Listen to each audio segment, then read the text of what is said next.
चक्र समझिए, चक्कर से निकलिए। मित्रों, जिस प्रकार जीवन शरीर और उससे संबंधित 6 शरीर स्थूल शरीर का संचालन करते हैं, उसी प्रकार से हमारे शरीर में 7 चक्र भी हैं, जो इन शरीरों से संबद्ध रखते हैं और इन शरीरों की ऊर्जा का मुख्य स्रोत हैं। प्रत्येक एक चक्र हर एक शरीर से विशेष रूप से जुड़ा है। उन चक्रों की शरीरों से भिन्न नहीं किया जा सकता, केवल समझने के लिए अलग अलग प्रकाश डाला जा सकता है। प्रत्येक चक्र के 2 मूलभूत विशेष गुण हैं। एक गुण उसकी मूल प्रवृत्ति है, जबकि दूसरा गुण मनुष्य को स्वप्रयास से जागृत करना होता है। यही पुरुषार्थ है, इसी के लिए मनुष्य शरीर मिलता है। अनेक लोग इन चक्रों के जागरण का प्रयास करते हैं, लेकिन पूर्ण गुरु न होने के कारण, सही विधियों का पता न होने के कारण इसमें अपेक्षित सफलता नहीं मिलती है। ये 7 चक्र तो मुख्य हैं। इनके अलावा 108 चक्र होते हैं, जो सिर, हाथ व पैरों में भी होते हैं। इन 7 चक्रों का संबंध 3 मुख्य ग्रंथियों से होती हैं, जिन्हें ब्रह्मा, विष्णु व रुद्र ग्रोथि कहा गया है। मूलाधार से जब ध्यान आरंभ करते हैं तो सबसे पहले ब्रह्मा ग्रोथि का भेदन करना होता है। मणिपूरक व अनाहत चक्र में विष्णु ग्रंथि का भेदन किया जाता है तथा विशुद्धि व आज्ञा चक्र में रुद्र ग्रंथि का भेदन किया जाता है। उसके बाद श्री चक्रों के जागरण में गति आती है। ग्रंथि भेदन का यह कार्य दीक्षा के बाद पूर्ण गुरु ही कराते हैं। यह ध्यान रखने की बात है कि कभी भी कोई भी चक्र गड़बड़ होगा तो उसका प्रभाव दूसरे चक्रों पर पड़ता है और फिर पूरे शरीर पर। ध्यान के लिए पूर्व व उत्तर की ओर ही मुंह करके बैठना चाहिए, ताकि शरीर पृथ्वी के चुंबकीय क्षेत्र से मुक्त रहे। यह भी विशेष ध्यान रखने की बात है कि पितरों पूर्वजों की मुक्ति हुए बिना, स्मृतियां, कर्मभोग, कर्मबंधन कटे बिना न ध्यान होगा, न कोई चक्र जागृत होगा।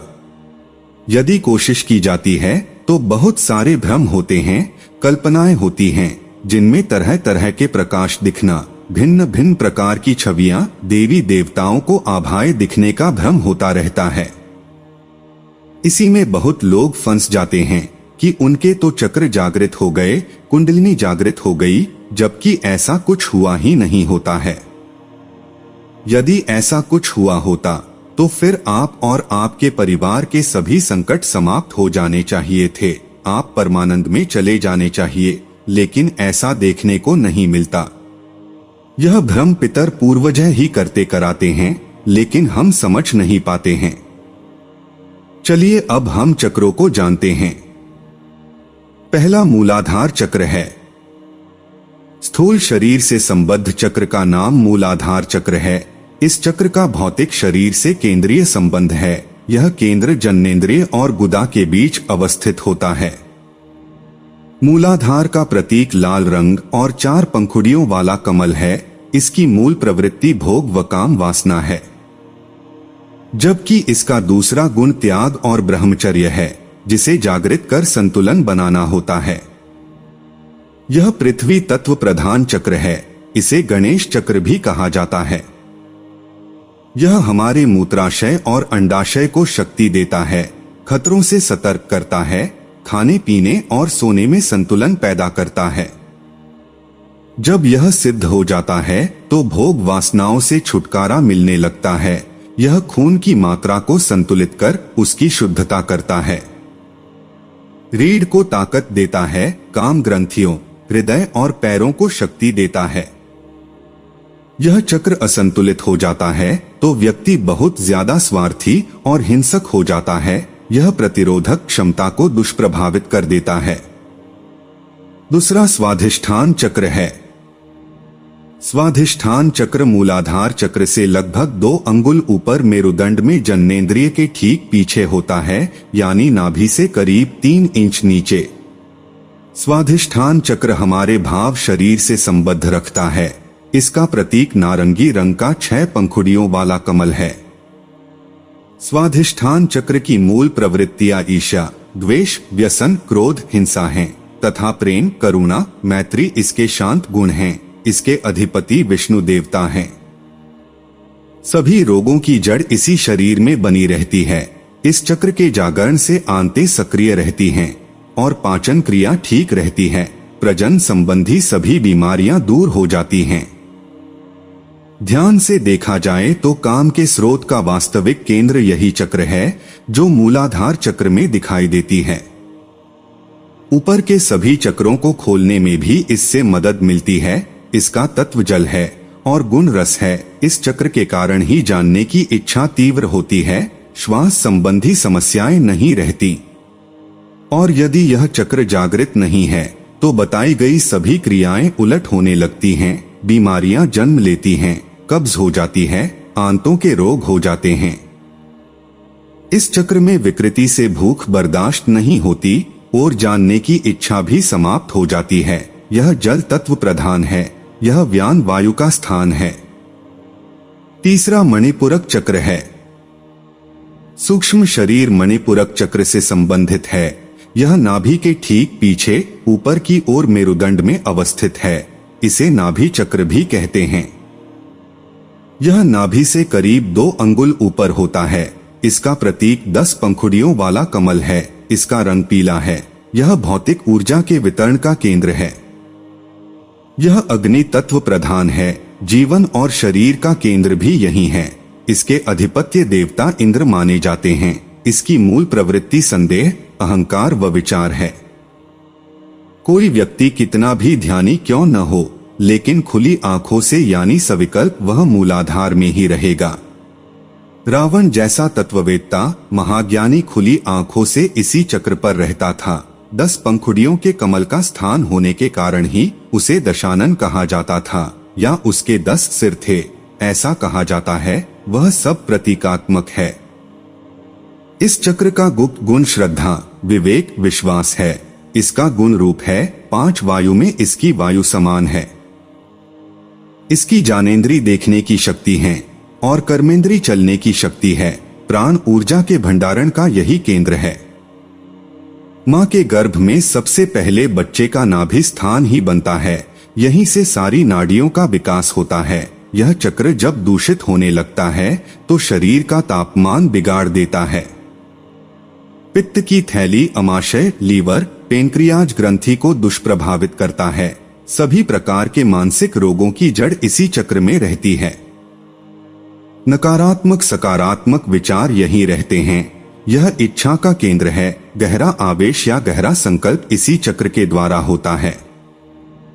यदि यह चक्र जागृत हो जाए तो ऊपर के चक्रों की यात्रा बहुत सुगम हो जाती है। इसके जागृत होने का एक विकार भी है कि व्यक्ति को ज्ञानी होने का अहंकार हो जाता है।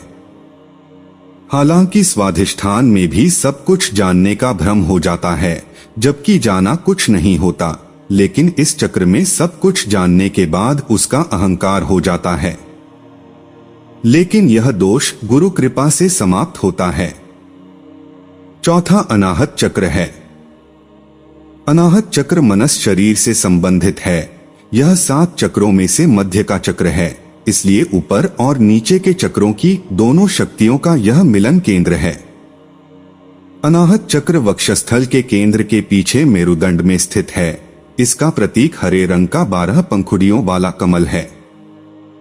इस चक्र की मूल प्रवृत्ति कल्पना करना है। उसका गुप्त गुण दृष्टि है। इसे जागृत करके दूरदृष्टि पाई जा सकती है। इस चक्र पर खुली आंखों से भगवान राम रहते थे। इसमें 12 पंखुड़ियों का कमल होने के कारण श्री राम को 12 कलाओं का अवतार कहा जाता है। चूंकि यह चक्र हृदय के पास स्थित है, इस कारण खून पर नियंत्रण रखता है। इसमें वायु तत्व प्रधान है। इसक देवता रुद्र हैं। इसके जागृत होने पर त्वचा बहुत कोमल होने लगती है। स्पर्श की क्रिया बहुत संवेदनशील हो जाती है। स्वयं में विश्वास बढ़ जाता है। सबके प्रति स्वीकृति का भाव बढ़ जाता है।